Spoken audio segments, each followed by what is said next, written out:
Shalom, kita jumpa kembali dalam Renungan Goshen Mata. Haleluya, saudaraku yang dikasihi dan diberkati Tuhan. Renungan pagi hari ini bertema, tak berarti bagi dunia, tetapi berarti bagi Allah. Bacaan firman terambil dari Hakim-Hakim pasal 6, ayat 14 dan 15, dalam terjemahan bahasa Indonesia sehari-hari. Demikian firman Tuhan. Kemudian Tuhan memberikan perintah ini kepada Gideon. Dengan seluruh kekuatanmu, pergilah melepaskan orang Israel dari kekuasaan orang Midian. Akulah yang mengutusmu. Gideon menjawab, mengapa saya Tuhan? Mana mungkin saya melepaskan umat Israel dari kekuasaan orang Midian? Di dalam suku Manase, kaum sayalah yang paling lemah. Dan di dalam keluarga saya pun, sayalah pula yang paling tak berarti. Setelah kematian Yosua dan semua orang yang seangkatan dengannya, maka bangkitlah generasi berikutnya yang tidak mengenal Tuhan dan semua perbuatan besar yang dilakukan Tuhan atas umat Israel. Karena itu umat Israel pun kembali melakukan apa yang jahat di mata Tuhan dan mereka beribadah kepada para Baal. Hakim-Hakim pasal 2 ayat 5-14. Sehingga bangkitlah murka Tuhan atas mereka dengan menyerahkan mereka ke tangan para perampok yang kemudian menjual mereka ke tangan musuh yang lain. Hakim-Hakim pasal 2 ayat 14 dan 15. Maka bangkitlah murka Tuhan terhadap orang Israel. Ia menyerahkan mereka ke dalam tangan perampok dan menjual mereka kepada musuh di sekeliling mereka, sehingga mereka tidak sanggup lagi menghadapi musuh mereka. Setiap kali mereka maju, tangan Tuhan melawan mereka dan mendatangkan malapetaka kepada mereka, sesuai dengan apa yang telah diperingatkan kepada mereka oleh Tuhan dengan sumpah, sehingga mereka sangat terdesak. Tetapi bukanlah Allah kalau tidak mengasihi dan menyayangi umat perjanjiannya. Allah pun membangkitkan hakim-hakim untuk menolong dan menyelamatkan mereka.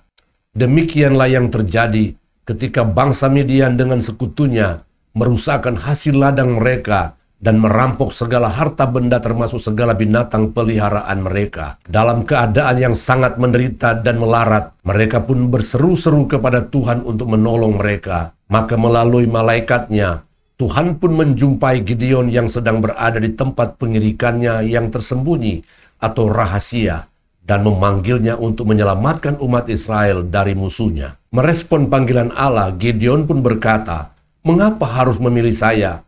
Bukankah saya berasal dari kaum yang termiskin dan terkecil dari suku Manase? Dan bukankah saya sendiri adalah orang yang paling tidak berarti dari antara saudara-saudara dalam keluargaku? Dengan segala kerendahan hatinya, Gideon merasa dan berkata bahwa ia tidak layak untuk dipanggil dan dipilih Tuhan. Kepada jemaat Korintus dan juga Efesus, Rasul Paulus pun berkata bahwa Tuhan pun oleh kasih karunia-Nya telah memanggil dan memilihnya untuk memberitakan kepada orang-orang bukan Yahudi kekayaan Kristus yang tidak terduga itu. 1 Korintus 15 ayat 9. Karena aku adalah yang paling hina dari semua rasul, bahkan tidak layak disebut rasul, sebab aku telah menganiaya jemaat Allah.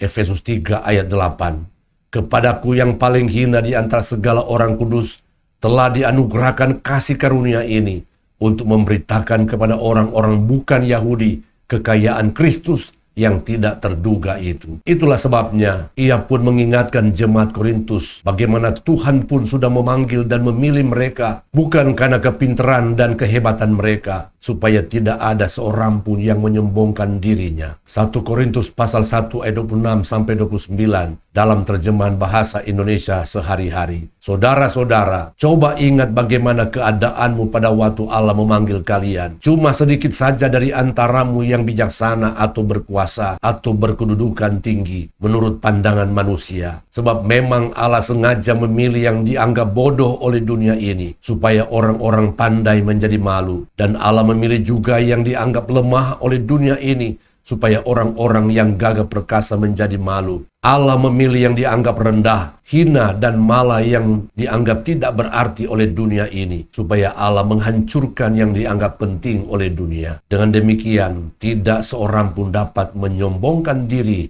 di hadapan Allah. Saudaraku yang terkasih di dalam Yesus, mungkin ada yang merasa kecil hati, minder, atau tidak percaya diri karena melihat keadaan dirinya dibandingkan dengan orang lain. Kita mungkin merasa miskin, bodoh, lemah, dan tak berarti. Ingatlah, Tuhan memandangmu sangatlah berharga dan berarti.